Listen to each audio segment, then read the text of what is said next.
Nah, Ibu mau share screen dulu sebentar ya, anak-anak.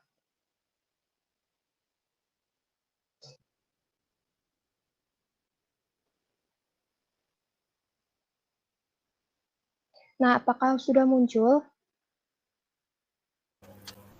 Sudah, Bu. Udah ya. Oke. Nah, oke, tadi Ibu sudah menjelaskan sedikit tentang teorinya dari flowchart dan storyboard. Nah, supaya kalian bisa lebih mudah dalam memahami konsep dan kegunaan dari simbol-simbol pada flowchart. Nah, sekarang kita akan coba latihan bersama-sama ya. Oke, kelompoknya mau dibikin sendiri atau dipilih sama Ibu nih?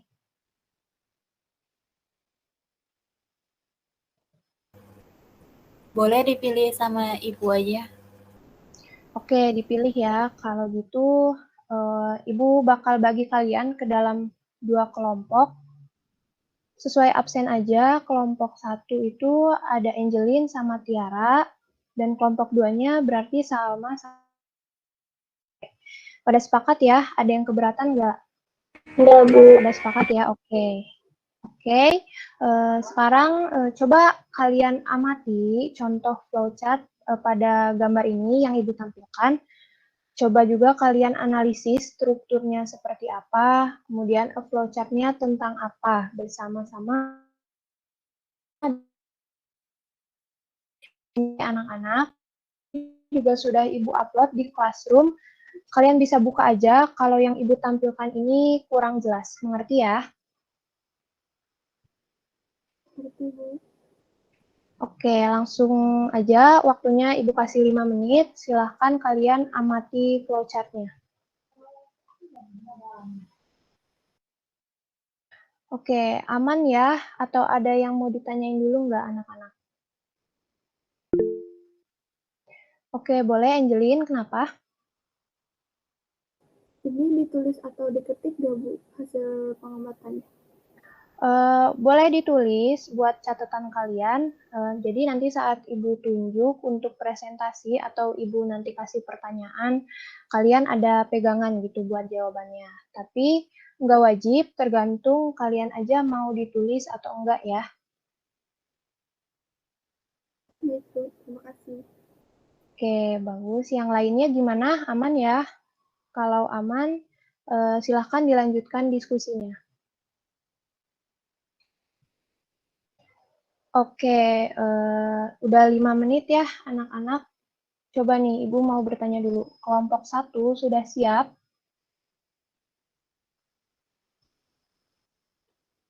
Siap, Bu. Oke, kelompok 1 udah siap.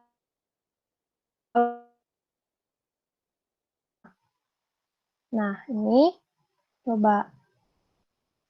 Dari gambar flowchart yang ini, ada yang bisa menjelaskan nggak alurnya kayak gimana?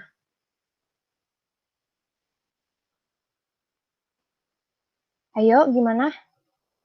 Siapa yang berani mengajukan diri?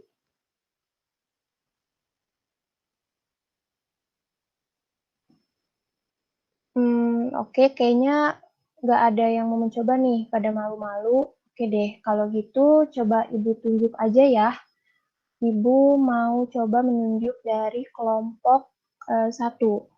Kelompok 1. Oke, Tiara ada. Mana nih suaranya Tiara? Ada hadir, Bu. Oke, bagus Tiara. Coba Ibu mau bertanya, jelaskan secara singkat gimana alur yang kamu tangkap dari flowchart ini. Iya, Bu. Jadi alurnya itu dimulai dari start, terus berlanjut ke proses tahap 1. Dari proses tahap 1 ini nanti bakal muncul proses pilihan, di mana jika memilih pilihan kedua, prosesnya akan kembali ke awal, sedangkan jika memilih pilihan pertama, maka akan masuk ke proses A. Nah, kemudian dari proses A akan terus berlanjut ke tahap-tahap selanjutnya sampai proses itu berakhir atau end. Oke, bagus sekali ya Tiara. Oke, jawabannya sudah bagus. Coba sekarang Tiara tunjuk deh satu orang temannya dari kelompok 2. Regina, Bu. Oke, Regina hadir. Hadir, Bu. Oke, Regina, coba Ibu pengen tahu dari hasil pengamatannya Regina bersama dengan teman-temannya, pada contoh flowchart ini terdapat simbol apa aja ya? Ada terminator simbol, terus proses simbol, receive simbol, sama connector simbol. Oke, coba Ibu mau nanya lagi, kalau terminator simbol itu fungsinya buat apa? Itu Bu, yang ada di tulisan start sama N-nya, yang bagan paling awal sama yang paling akhir, Bu. Oke, berarti terminator simbol ini kegunaannya untuk mengawali dan mengakhiri sebuah proses gitu ya, Regina? Iya, Bu. Oke, sekarang coba Regina tunjuk satu lagi temennya dari kelompok 1. Boleh Angelin, Bu. Oke, Angelin. Angelin ada hadir? Hadir. Angelin, tadi kata Regina kan ada terminator simbol, terus ada processing, ada juga decision, sama konektor simbol ya. Nah, Ibu mau nanya, kalau decision simbol itu yang mana? Yang bentuknya berketupat tuh, Bu. Oke, bagus. Coba fungsinya buat apa? Bagian untuk pemilihan proses berdasarkan kondisi yang ada, Bu. Oke, bagus. Betul ya jawaban dari kalian semua. Sekarang coba kita pindah lagi ke contoh berikutnya. Nah, muncul ya contoh berikutnya kelihatan?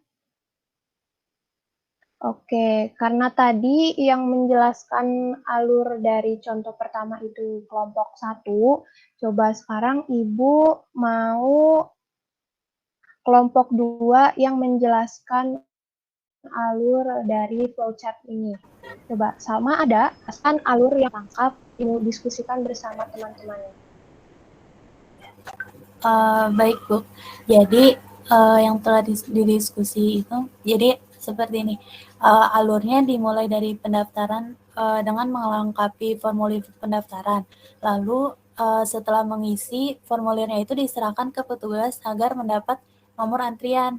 Nah, dari situ petugas memasukkan data ke sistem untuk dicek mengenai kelengkapan isian dari formulirnya tersebut. Nah, jika isiannya ini belum lengkap, maka formulir akan dikembalikan ke pendaftar untuk dilengkapi. Namun, jika sudah lengkap, sistemnya ini akan menyita database sekaligus akan dilakukan proses cetak kartu anggota untuk peserta. Begitu, Bu. Oke, bagus ya. Hasil dari analisis sama beserta kelompok 2. Oke, betul. Jadi kalian bisa lihat di sini alurnya itu mulai dari pendaftar. Dari sini dari pendaftar yang melengkapi formulir pendaftaran. Lalu lanjut lagi ke mengantri untuk formulir pendaftaran ketika sudah diisi gitu. Nah, dari situ nanti Ibu rasa kalian sudah mengerti ya. Nanti kalau untuk fungsi-fungsi simbolnya contohnya apa? Penjelasan simbolnya udah Ibu kasih juga di classroom di modul kalian kembali. Coba dari hasil analisis ini ada yang mau ditanyakan nggak? Atau ada yang masih bingung gitu anak-anak? Oke, coba deh. Dari kelompok 1, Tiara sama Angel, paham ya? Paham nggak? Paham, Ibu. Oke, kalau dari kelompok 2 sama Regina, apa sudah paham? Paham, Ibu. Paham, Ibu. Oke, bagus kalau sudah pada paham. Oke, jadi nanti di rumah kalian coba kerjakan tugas yang Ibu kasih, yang Ibu upload di classroom ya.